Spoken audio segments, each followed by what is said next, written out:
But then Billy doesn't know how to mix herbs? What a fucking stupid loser. Fucking everyone in the fucking universe of Resident Evil can mix herbs except Billy, apparently. What a fucking no wonder he hasn't been seen in the fucking series ever again. He probably got like a paper cut while wandering through the forest and then couldn't mix an herb to fix it, so he died of an infection like a moron. Resident Evil 0 sucked.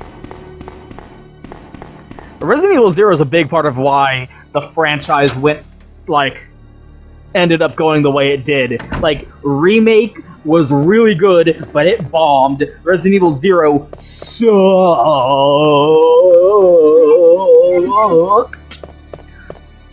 So, and then Resident Evil 4, which changed, like, the whole paradigm, did gangbusters and was a critical and commercial success, so classic survival horror died because of those two reasons. Because Resident Evil 4 was amazing, Remake failed financially, and 0 was terrible. Okay, so this puzzle is you have to light those 3 things in order to get a cog there, and I have no idea how this puzzle fucking works. Can I be legit with you? I have no earthly clue. You have to light these 3 in a certain sequence. If you don't do it right, they all turn out, and I have no idea what the sequence is. I always forget every time I play this fucking game. I cannot remember what it is. I don't know how you're supposed to figure it out. I don't know where in the game there's a hint that tells you what the sequence you're supposed to light them is. I have no earthly idea. Every single time I play the game, I forget what the solution is, and I end up just having to brute force it until I get it right, because there's only so many combinations you can do with a sequence of 3 like this, and every single time I play the game, I fucking forget what the correct sequence is, and I just brute force it, doing every single possible combination in the sequence of 3 until I eventually get it right. I don't understand what the solution to that puzzle is. Where in the game do you find the hint that tells you what the solution to this puzzle is? Yeah, let me pick it up. Like, the closest you get is this painting, which says, I think, like, to find the king and the queen and the jack, and I'm like, what the fuck doesn't help me? God damn it. Like, I don't... That puzzle is the only one where I'm like, what is this world that we live in? You know? Like, it makes no earthly sense to me every single time I play the game. So yeah, I just always love that joke. Sherry Birkin can mix herbs. Suck my dick, Rebecca. And I need to go upstairs.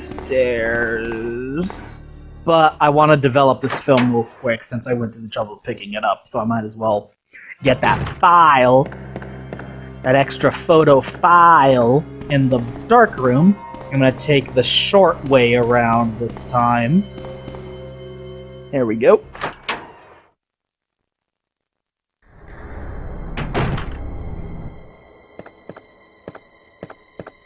I mean, the Resident Evil games aren't afraid to be goofy and kind of dumb and silly and not take them so seriously. I mean, have you watched the fucking intro for the original Resident Evil, that full FMV?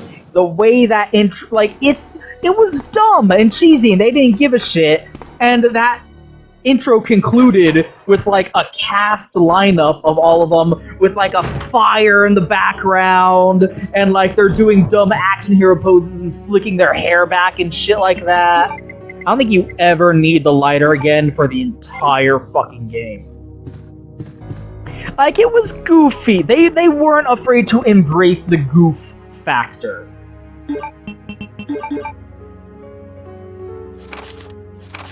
Yeah, that was worth it. Regress into a zombie within 2 hours. Severe agitation of the epidermis and additional feeling happened to up to the moment he lost consciousness. It's always really inconsistent how long it actually takes someone to turn into a zombie. It probably just depends on, like, how severe the infection is, I imagine.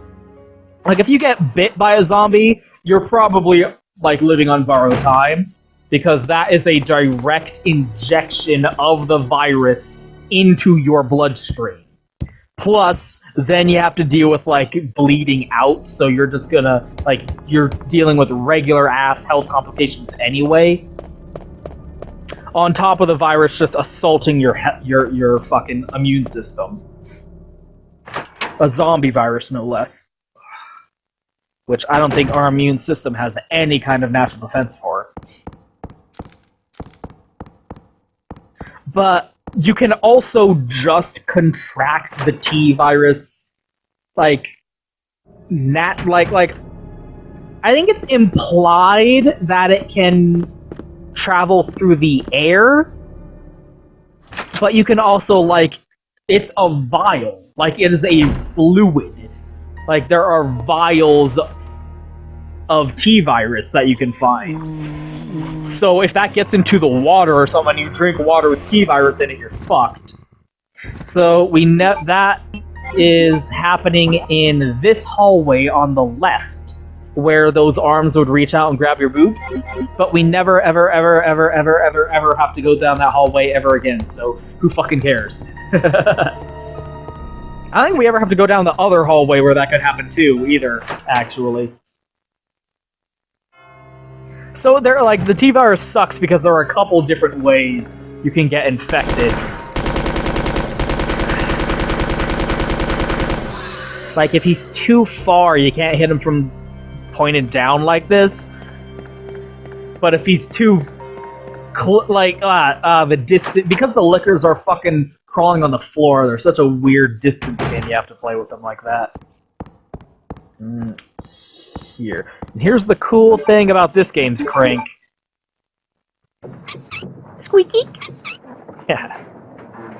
That squeaky noise is burned into your memory forever. Boom! Crank's gone! We're done with that crank! Never have to use that crank again! In fucking Resident Evil 1, you had to carry around 2 different cranks through the entire game and use them at different intervals and just hear that squeaky noise in your fucking brain for eternity. There we go. Bop.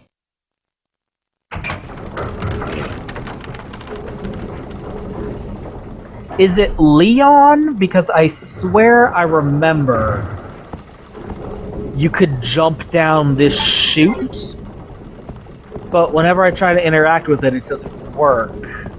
So maybe Leon is able to jump down there because he's a big, strong man. But Claire's got to go the long way around because she's a tiny little baby woman. Actually, it does make sense to get the extra belt for Claire if you're going to pick up the machine gun, because the machine gun takes up 2 extra slots.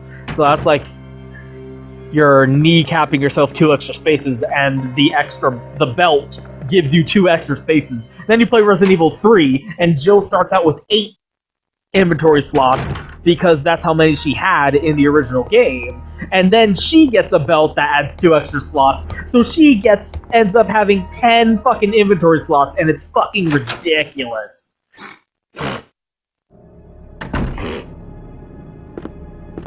Oh wait, where am I fucking going?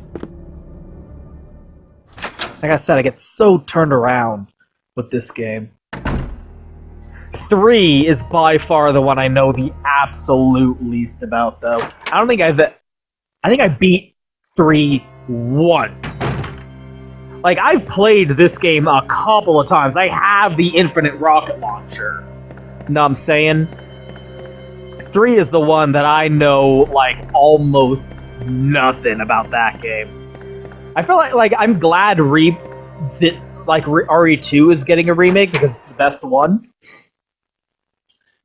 I mean, if nothing else, for that quick turn ability. But I think Resident Evil 3 would be the one that deserves a remake the most, I think. Because it's sort of a subpar entry. I'm gonna go ahead and get the grenade launcher, and I believe if you wanna put acid rounds in. I think that's it. I'm not sure. But we're gonna go with that.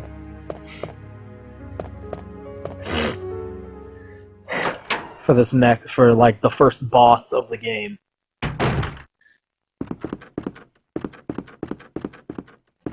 Resident Evil 3 is the one I think most deserving of a remake because it's the weakest one, kind of. And because it's the one that actually fulfills that promise of you're lost in the city of the dead. So imagine running around Raccoon City proper in next gen. Claire! Sherry, you're okay. I'm glad to see you're safe, Claire.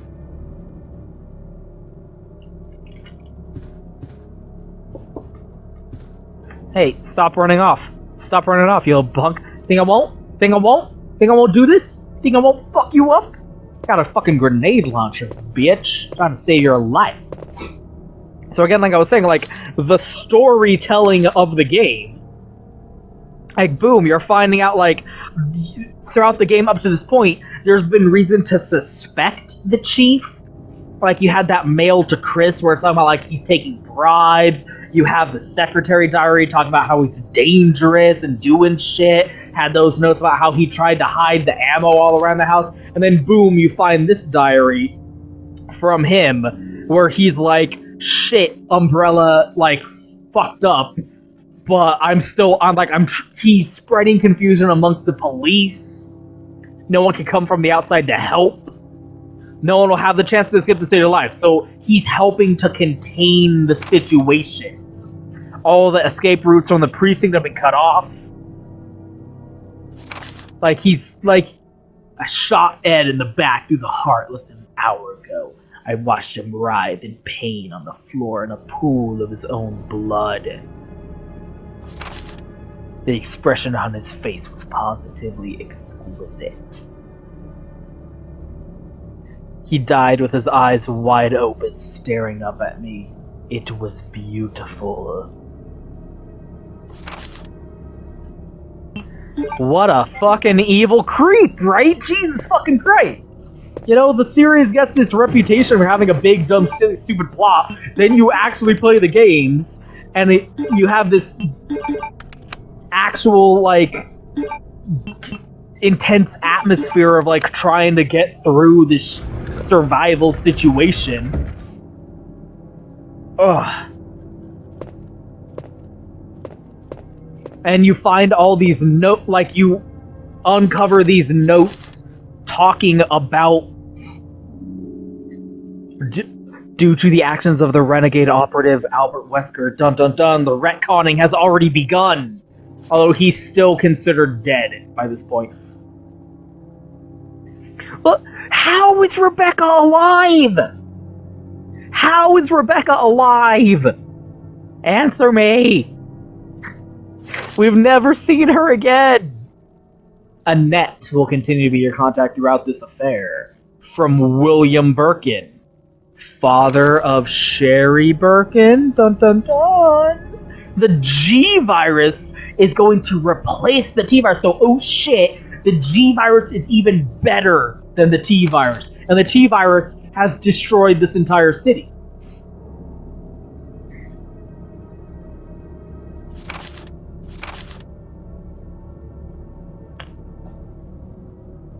Uh-oh. What's this?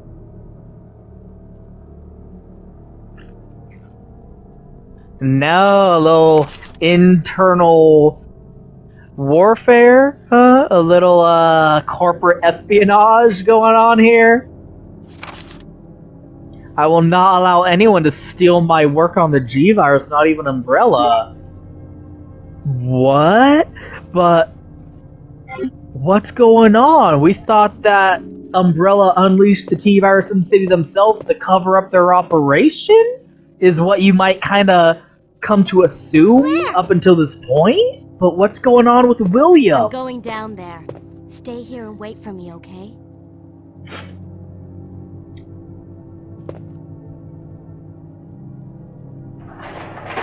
Like, again, as you're finding these notes and learning about this, like, all this plot that's going on in the background, the way it's told is actually pretty effective.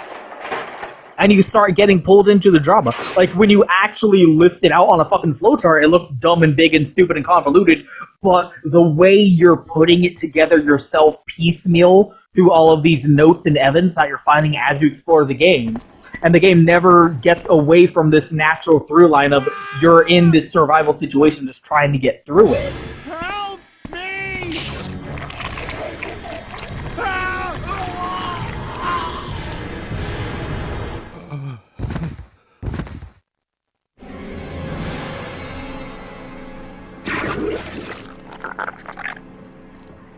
That fucking magic. How the fuck did they do that on the PlayStation? That's crazy. All the while you're dealing with this atmosphere of oppressive horror where the fear comes from strict resource management of you never know if you're gonna have enough bullets to make it through the next encounter. And you're dealing with these monsters, this body horror where the fucking... like, you just got infected by the fucking xenomorph or some shit.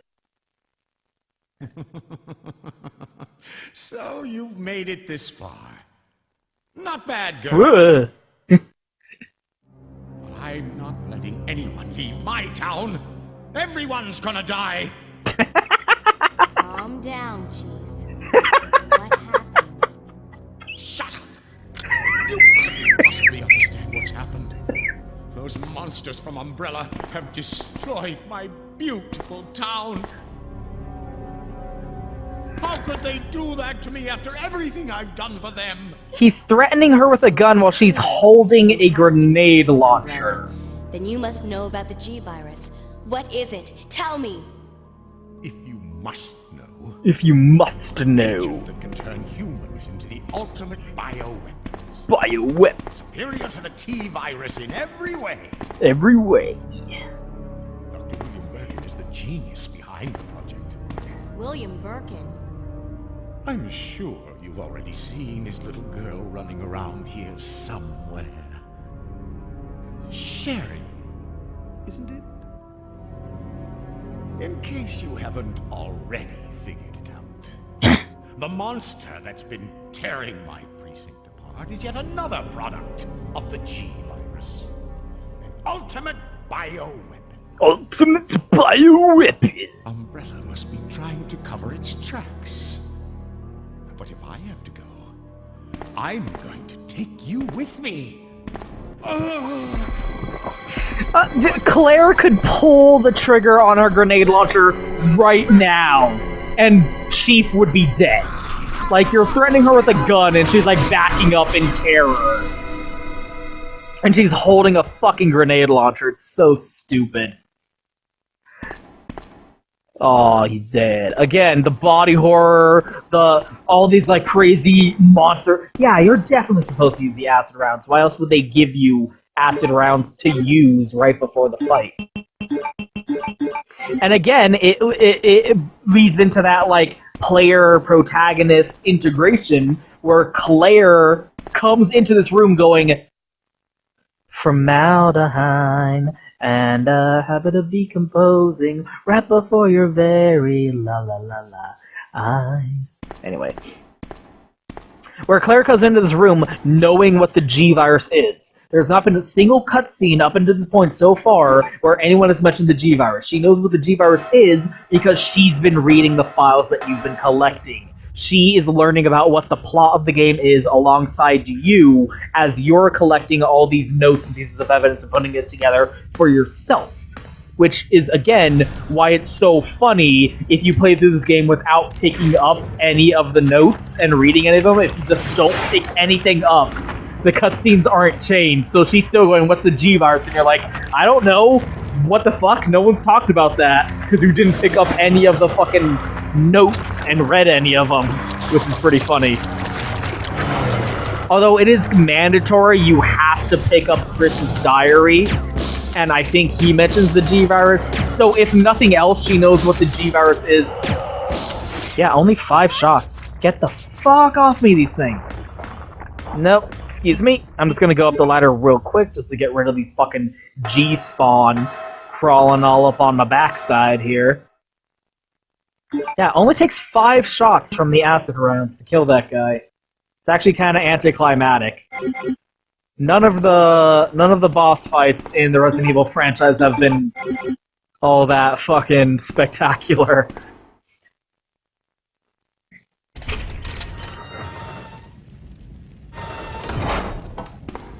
So again, like, that's all. Like, I feel like Resident Evil deserves a bit more props. And in terms of, like, the way it conveys its story. Like, when you actually list it out on a fucking big stupid flowchart, it's stupid and convoluted and silly and dumb. But the way it tells its story is where the strength comes from. And again, it never escapes the basic conflict of get out of the city. Claire, you came back! I can't believe the man who developed the G virus is actually her father. What's wrong, Claire? It's nothing. But I think I found a way out of here. We should be able to find someplace safe if we can just make it out of town. No shit. Don't worry, I'll protect you. I promise. But you have to make sure you don't leave my side. Leon, are you still there? We're leaving. Are you crazy? The streets are still crawling with zombies. It'll be all right, trust me. We found a way to the sewer. Follow us later. Claire! Claire! Wait! Shut up, Leon. No one cares about you. I like how because of the limited PS1 models, when it's zooming in on Claire's face and she's looking up like, oh, you actually can't tell if she's talking or if it's like her thinking, right? Because obviously that was just her having a little internal monologue. But because her mouth, like, never moves when she's talking also, like, there's no way of knowing it until, like, after the fact. Like, wait, is she saying out loud? I can't believe that's her father. Oh, Sherry, close your eyes, honey. Close your eyes. Close your eyes. Don't look. Don't look at any of this stuff. No, close your eyes. Honey! Sweetie! Close your eyes. Don't look at the creepy, grotesque horror. You poor thing. You poor traumatized little baby. That's something that, like, about the series going forward that I do like is everyone who gets out of Raccoon City gets, like, this huge, like, mythological quality attached to them.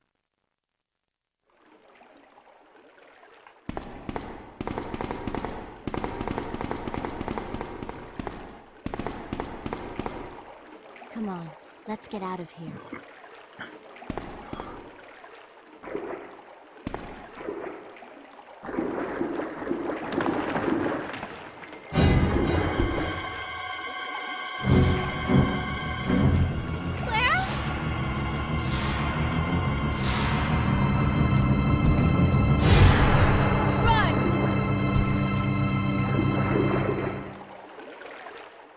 What a strong, iconic design for a monster. Like, if you look up the concept art for the G monster, like, I still feel like the first form of G is one of the strongest boss designs of anything I've ever seen in any game. Oh, shit! Ah, you stupid idiot!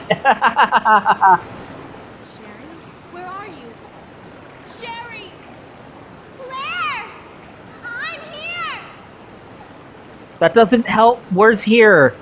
I can't hear you. Okay, Claire, I know you want me to stay put and so you can come and find me or whatever, but I'm kind of getting showered with poop water here, so I'm just gonna go. You know? So, like, whatever and stuff.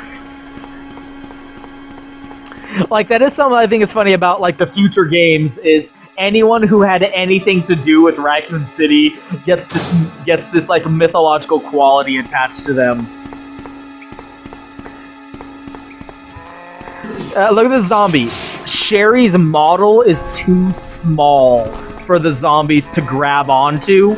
They can't grab onto her. So they have to do this dumb vomit attack to try and kill her with their vomit. But if they, like, try and lurch and grab her, they can't because her model's too fucking tiny, which is hilarious. So, like, god damn it, I'm gonna die. I'm gonna die. I'm gonna die. No! No! Oh, those cockroaches can just fucking murder you, dog. Like, that is the most dangerous part of the entire game right there. Like, those cockroaches can stun lock you into that animation where she's trying to shake them off, and if you don't, like, get lucky and shake them off, they can just stun lock you into infinity and fucking murder you. That cockroach room is the most dangerous room in the entire game.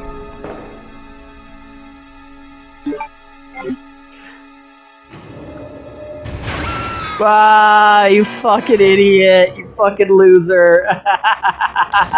Oh my fucking god, she fucking... Oh. That was a hard landing, dog. Shit, dude. Oh no, someone's gonna get raped. That's not good. Ew. Ew.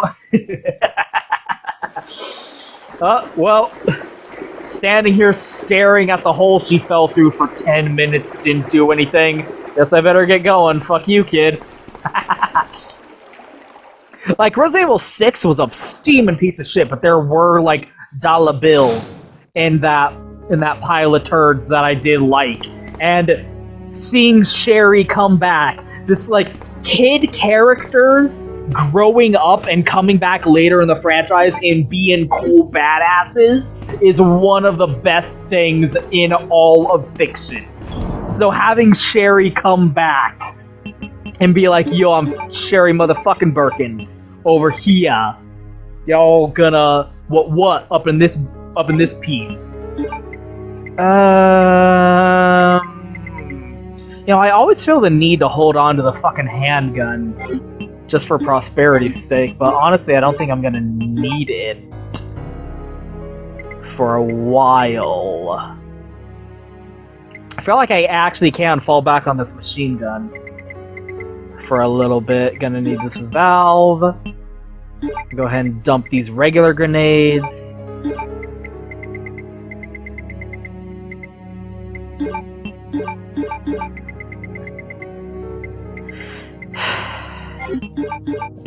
Here. You never need the lighter again. Yeah, I think I'm good with that. So Sherry comes back and it's like, motherfucker, I survived Raccoon City as like a 12-year-old girl. So you know I'm a badass. So, like, Jake is running around doing like a weird virus-infused kickboxing and badass things like that, and Sherry is keeping up with him also being a badass, and you buy it. Like, this fucking, like, William Birkin will use the facility to conduct a training seminar for the Chicago branch of Umbrella Inc. As the proper probability of an attack upon Mr. Birkin will be very high, take every measure to guard his life. Charles Coleman. So, like, how is this 90-pound soaking wet, like, dainty little waifu? How is she gonna keep up with fucking Jake? Well, she's Sherry Birkin. She survived Raccoon City as, like, an 12-year-old little girl. Okay, yeah, I see that. I see that. Like, motherfucking child is gonna get through Raccoon City and come out the other side. You should see the other guy. Yeah, I can see Sherry Birkin coming back being a badass as an adult.